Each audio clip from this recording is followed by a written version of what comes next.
Math कक्षा 7वीं chapter दूसरा भिन्न एवं दशमलव भिन्न और एक्सरसाइज 2.3 का पहला सम है ज्ञात कीजिए। एक पार्ट देखो इसका 1/4 का 1/4। तो पहला सम है इसका 1/4 का 1/4। तो 1/4 गुणा में 1/4 बराबर में 1/16। ठीक है। अब इसमें देखो इसका सी भाग जो है दूसरे का पार्ट है, इसका सी भाग है 3/10 का 1/7। 3/10 गुणा में 1/7। अब यहाँ पे 3/70। अब दूसरा सम देखो इसका गुणा कीजिए और न्यूनतम रूप में बदलिए यदि संभव है। ठीक है। अब यहाँ पे देखो दूसरा सम जो है किस तरह से करना है।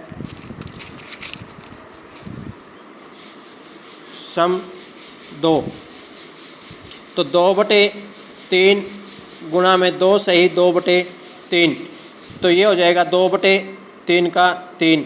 3 दूनी 6, यानी कि इन दोनों की गुणा करनी है और ये 2 इसमें जोड़ देना है। 2 3 6 और 2 8/3। कटता है तो काट लो, नहीं कटता तो गुणा कर दो। तो 2 8 16 और 3 3 9। ठीक है। अब इसके अंदर आप सम देखो तीसरा सम है 3/8 गुणा में 6/4। अब 2 3 6 2 चौके 8। अब 3 3 9 और 4 चौके 16।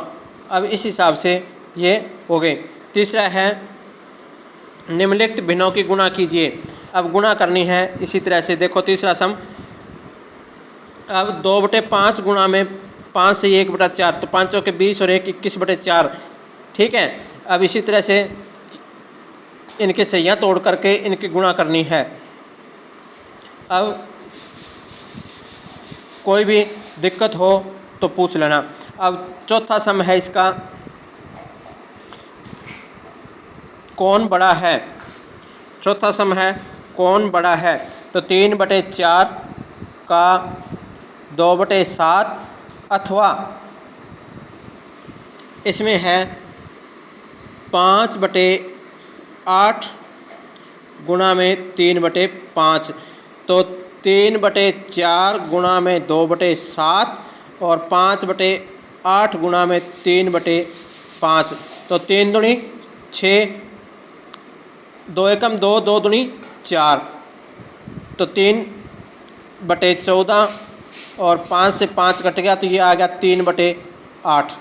अब देखो इसमें कौन छोटा है कौन बड़ा है। तो 3 का 3 14 का 14 और ये 8। ठीक है। तो ये 3 को 8 भागों में बांटता है, ये 3 को 14 भागों में बांटता है। तो कौन सा बड़ा हुआ। अब देख लो इसका एलसीएम लेना है तो देख लो 14 8 112 24 और 14 3 42। तो कौन सा बड़ा हुआ, ये बड़ा हुआ। कौन बड़ा हुआ। तो 3/8 बड़ा हुआ। इस तरह से ये आपने सवाल करना है। अब आगे देखो 6/7 का 1/2 अथवा 3/7 का 2/3। तो 6/7 गुणा में 1/2 अथवा 3/7 गुणा में 2/3। 3 से 3 कट गया, 2 एकम 2, 2 3 6। तो यहाँ आ गया 3/7 बराबर में 2/7। तो कौन सा बड़ा हुआ। दोनों का हर बराबर 1 है, दोनों का हर सेम है। तो बड़ा कौन सा हुआ। तो 3/7 बड़ा है 2/7 से। ये आपने सम करने हैं। इस प्रश्नावली के ये 8 सम हैं। 8 के 8 आपने करने हैं। 2 पॉइंट 3 के 8 सम हैं, 8 के 8 करने हैं। Thank you.